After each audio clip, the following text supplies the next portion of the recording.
Okay, good morning. This is Bryce Bowe, here to talk about Project 1 for CS291.com for those of you that couldn't make the lab. So we're going to dive right in. Here I'm on the CS291.com website, and there's a link to Project 1. Now, everyone should have received a PEM file in an email. If you do not, please message me on Piazza quickly so I can make sure you get access. The goal of the first lab is to ensure the goal of the lab session is to ensure that you can actually access that machine and successfully deploy the template project. Okay, so the overview of this website is you will be deploying a web application with two endpoints to AWS Lambda, and you'll be providing a really naive implementation of JSON Web Token. So you'll use one path / token, post token, to create a token, and then that will authorize that user who has the token subsequent access to access the root path using a GET request. I have yet to put up the Google form link and figure out like what's the actual question. It'll be the measurement, like compare AWS Lambda to GitHub static pages. So I'm not going to go over all the pieces here, but there's learning outcomes. The deadline is 1 week from 11 a.m. this morning, Tuesday. Okay, so let's get into it. Before we go into the specification, really what I want to focus on is the actual deployment of the application, how you SSH into the jump box, and then deploying it, and then how do you test and debug it so that you can more swiftly move through the thing. So other than the specifications, there's some information on the jump box with the information here. So I'm going to go over all of this. So let's just get started. So first thing is you should have the PEM file that I sent you, and that is your account name. So if you have hyphen or underscores in your UCSB account name, they're replaced with hyphens. AWS did that when I created the keys, if I'm not mistaken. So just keep that in mind. So this account name is demo, and I am going to SSH-I, capital I, not lowercase I, demo.pem. So that says use this key file as my way to authenticate for SSH. And then it's account name, so demo, at ec2.cs291.com. And then on your first login, it'll prompt you to accept the fingerprint or whatever.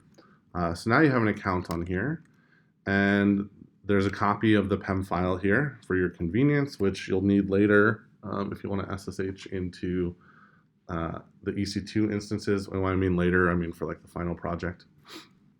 And then there's this file with demo web credentials. So we'll just talk about this real quick. This allows you to access the AWS console in a very restricted way. So you only have a certain set of permissions, so most things are going to be broken. So you can click on this link that'll take you to the console. You have your username, and then there's a password. This obviously isn't the real password. So if I go back, I have this pulled up. So the account, Bibo UCSB, demo, and then the real password I put in. So I'm going to sign in.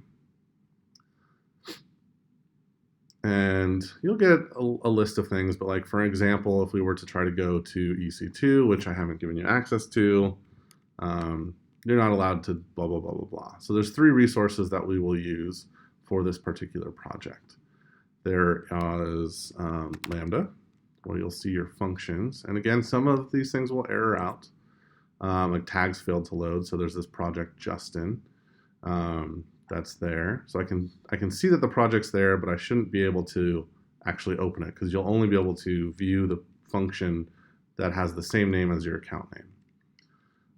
So we'll come back to this later. So let's actually take the first step, which is, so we're into the jump box. It says once you're on the jump box, you can clone the template repository. So you can either fork this and make your own repository. I recommend you make a private repository if you do. And then clone that one. But I'm going to just start out with cloning the template repository. So I'm going to paste this in here. It's cloned. I'm going to CD into the CS291, so into that project. And then we have a few bits of code here. I'll just go over it. So deploy.py has all of the code to deploy this function. There's quite a bit here, which sets up the Lambda function or updates the Lambda function if it's already created. It creates API gateway, which maps some routes. So for the most part, or actually, you shouldn't need to modify this at all. So you can use it to deploy and then use it to redeploy when you make changes to your function. Function.rb is what you will actually be running. And it has a really simple Lambda specification in here.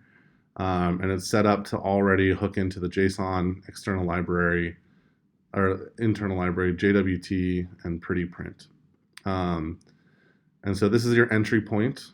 And all this is currently doing, sorry for all the scrolling, is responding with status 200, and it's reflecting back the contents that are the input, which comes from event. There's also this context thing. You shouldn't actually need to use that. You can look up the specification here if you want. This part, don't change the response body piece because this is necessary. This format is necessary anytime main returns in order for Lambda to work properly. And then this piece down here at the bottom is if you want to run this function directly, you can put some test code in here so you can test things before actually deploying to Lambda. So we'll actually do that. We'll start with that. So if we do Ruby, it's a Ruby program, function.rb, it's going to run, and it mimics two requests. Let's look at it again. First, it mimics, well, it has to set up this environment, not a secret, for JWT. And then it makes a call to /token. Not a real call. Again, it's directly calling main with /token as the path. The method should be post, setting the right content type, and then it's passing an arbitrary body. And then it's outputting that response. And so we'll see, if I run it again, that this first line is that particular response. So we have the body of the response is a JSON string that contains a body. It has headers, which says it's application JSON. The method is post. And so this body is what was the event. So this is what was passed in as event. It was a JSON string with all this information. So you can see that like the body that was called when passed to main was name, Bebo. The headers were what I passed in as the headers. Content type application JSON, that's what's here. The HTTP method is post, and then the path is /token. Then there was the other call, which is an example of generating a JSON web token that has arbitrary data, user ID 128. It has an expiration date, which is 1 second in the future, and it has a not before date, which is the current second, relative to when the token's generated. We call in code, we pass the payload, we give it a symmetric secret. So this secret works in tandem with the actual encryption method or signature method, which is HS256. It's a symmetric key. So this just gives you an example of how to use it. So you get a token, and then if I want to pass and return that token, I want to make a call using that token. So I'm going to say headers, authorization, bearer token, content type application JSON. I'm going to do a get and /, and then it's going to tell me what it returns. And again, remember, it's just reflecting the body that I passed. So this whole string from here down to here is what I passed into that call, and then it returns 200. So running the code in this way, Ruby function.rb allows you to quickly test something out. So let's say I wanted to make a change to it and I broke it. So like, let's say I did a+1, right? That's a syntax error. I wouldn't necessarily want to go through the whole process of deploying it. If I run it, I get a traceback right away and an exception. So I can fix that, assuming I actually implement, like call this main method somewhere down here. So you're free to change this as much as you want down here to do your specific testing. But these are two examples of a go write case for token, or one example for go write case for /token, and one example of a go write case for /. There's a lot of corner cases that you'll need to handle. You don't have to implement them here, but you'll need to. Okay, so now my function should be back to working. It is. Let me clear. What else is here? So we have the function. We have a README, which you can see in the template, but it just kind of says I clone this, develop by running ruby function.rb, what I just talked about. We can actually deploy this. So let's do deploy, and it'll ask for your AWS username, which is the same as your account name. So if I try to do like foo, it should fail because I don't have permission to that particular endpoint. It doesn't really give you useful information, but it fails. But if I call deploy demo, then it's going to create the function, set up API gateway. So you can see all of the commands it's running. And you can run some of these commands manually if you want to, like AWS lambda list functions. That'll give you a list of functions. So we saw that it ran, and it came out with this URL. So this is where your lambda function is running. So let's check this out here. And again, it's a reflection. Currently, the way the function is defined is for any URL, it's going to reflect back the call. So I added SDF, that should be in here somewhere. Yeah, so proxy SDF, path is proxy SDF, path. So they show path a couple different places. If I add a query parameter, bbo equals true, we should see that in here somewhere. Query string parameters, bbo true. If I did a different type of request rather than a get, which it shows HTTP method, it should show up as the appropriate method. So that's the default application simply handles all requests, and you can. So that's how API gateway is set up, and the function itself. Once I get back to it, at the top of the function, the main function doesn't do any conditional logic here as to whether it's a request to slash, whether it's a get request. So that's basically what you're going to have to implement to handle the two endpoints, and then return the right HTTP response statuses for anything that doesn't match what it should match. Okay, so we're deployed. You're not really going to do a whole lot of testing through the browser, but I want to show you two other ways to test these particular endpoints. So I logged into the management console, and there's two ways to get here. So now if I refresh this, we should see our demo function, and we do. There's still some things you can't see here, but you can actually see like your code that is uploaded, and you see it also uploads this vendor directory. So this is to make sure we have the dependency to call JWT. So all of that's taken care of for you. You don't have to do anything for that. In theory, you could modify your code here, but I'd recommend using deploy. So let me show you how you can test this online. So you can go to API Gateway and then find your gateway, which is demo. And then you'll see the two any marks. This is any if you want to request a root resource, and this is any if you want to request anything else, any other method. So I can go here and I can click test, and I can say I want to do a head method to /bbo. And I can actually pass it query string, headers, and a request body. And then I can do test, and it'll say I requested /bbo. The response status is 200. It took 100 milliseconds. There was no response body returned. Response body. That's actually kind of interesting because there should have been. Should have reflected. Oh, it's a head. That's why there's no body. Implicitly, a head doesn't have a body. But if I do a get, now the response body is a reflection of what I passed in. So again, I requested path. This is reflected. So this is what is passed to the Lambda function, your code, as the event parameter. So this is a hash in Ruby, or will be a hash in Ruby that you can access these keys and get out these values. Okay, so that's kind of interesting if you want to do some testing here. You can also test on the command line. So I can do curl -d to output the headers, and I can call it. And so it's going to show me the response headers and then show me the body that it returns. And it says HTTP2 200. So it's actually using HTTP2, which is cool. And it's a 200 response. And if I wanted to make a post request, I believe it's X post. And then we should see that method is post.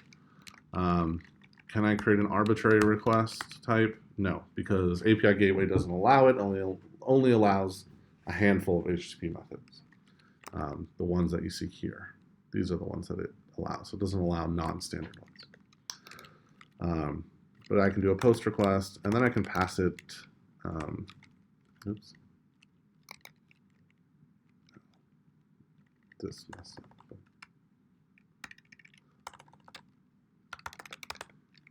No, I'm at the wrong. Curl -x post URL, and then I think I can do -d my body. And then we should see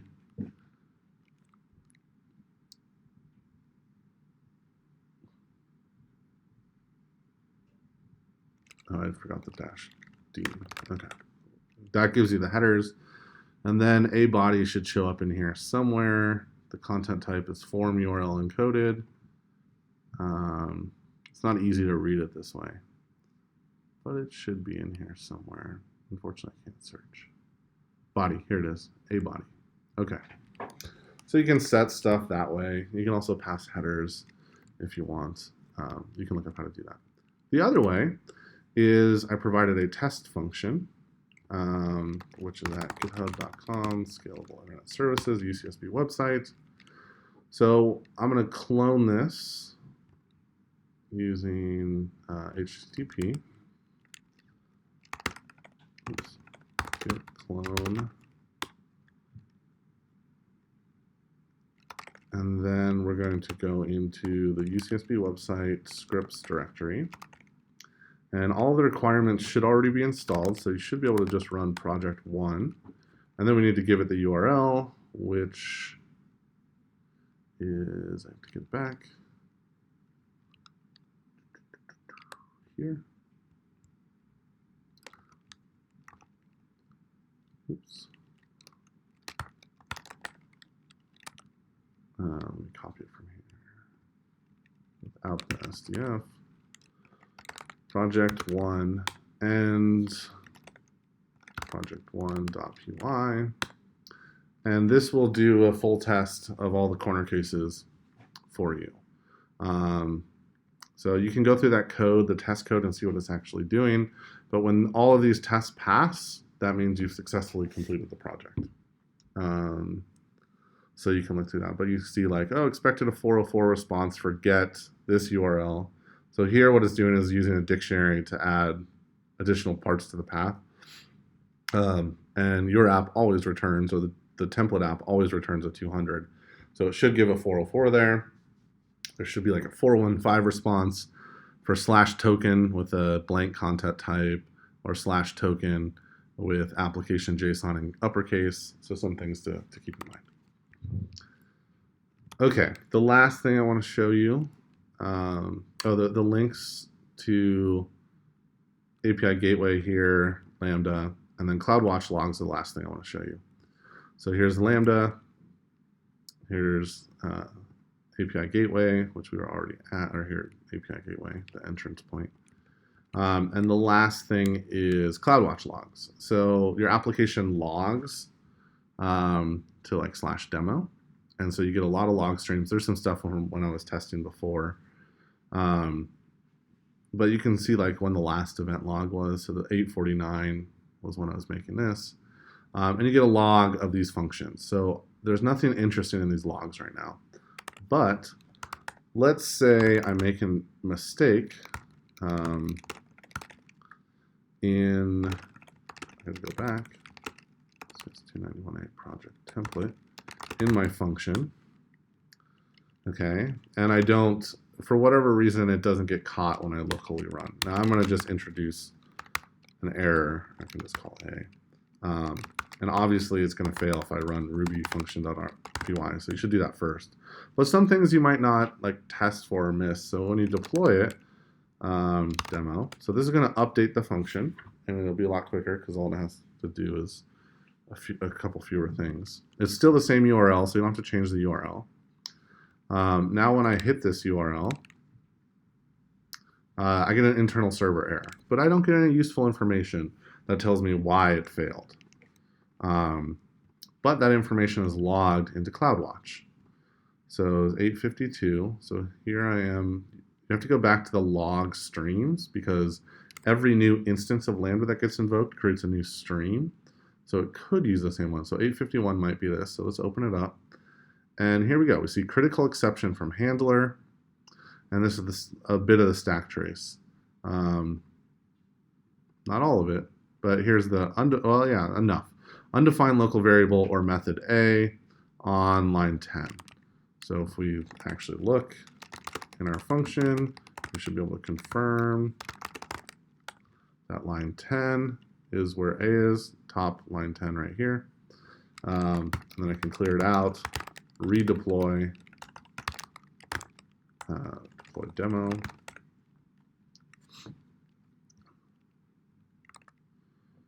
And then, like I said, it might create a new log stream, so it probably is not going to show up here.